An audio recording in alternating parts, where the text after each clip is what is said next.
இன்றைக்கி இந்த வீடியோ நம்ம பார்க்க போகிறது எந்த கலட வரலாறுன்னு பார்த்தீங்கன்னா திருச்சி மாவட்டம் திருவள்ளூர் சோலை அப்பு அவர்களோட மரக்கால் இந்த கலட வரலாறு தான் பார்க்க போகிறோம். இந்த மாடு பிறந்தது திருச்சி மாவட்டம் ஒட்டக்குடி, அங்கே தான் பூர்வீகம், அங்கே தான் பிறக்குது. 2021 திருச்சி திருவள்ளூர் சோலையை சேர்ந்த அப்பு அவங்க வாங்கிட்டு வந்து மாட்டை வளர்க்குறாங்க. வருஷத்துக்கு ஒரு 10லேருந்து 15 வாடிக்கு தான் அவுக்குறாங்க. மொத்தத்துக்கு இதுவரை ஒரு 50 வாடிக்கு மேலே போயிருக்கு. கலந்துக்கிட்ட எல்லா வாடியுமே மாடு தரமான பர்ஃபார்மன்ஸு.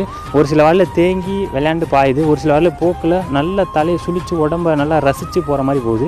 மாட்டோட கலருமே அந்த அளவுக்கு நல்லா மாடு அம்சமாக பார்க்க நல்லா லட்சணமாக தோரணையாக இருக்கக்கூடிய ஒரு மாடு தான். மாடை நிறைய பேர் விலைக்கு கேட்டும் கொடுக்காமலே வீட்டில் ஒரு செல்ல பிள்ளையாக வளர்த்து வந்துட்டுருக்காங்க. 2025லையும் காலை கலந்துக்கிற எல்லா வாடியிலையும் சிறப்பாக வெற்றி பெற்று காலோட உரிமையாளருக்கு சிறப்பான முறையில் பேர் எடுத்து கொடுக்க மனமார்ந்த வாழ்த்துக்கள்.